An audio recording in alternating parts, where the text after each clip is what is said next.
أعوذ بالله من الشيطان الرجيم.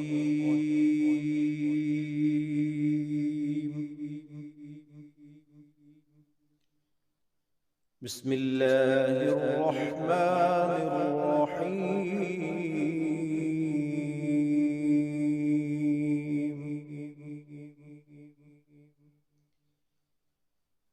إنا أعطيناك الكوثر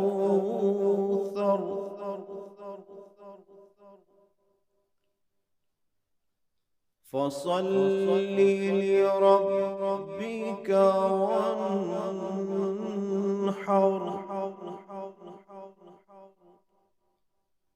إن شانئك هو الأبتر. صدق الله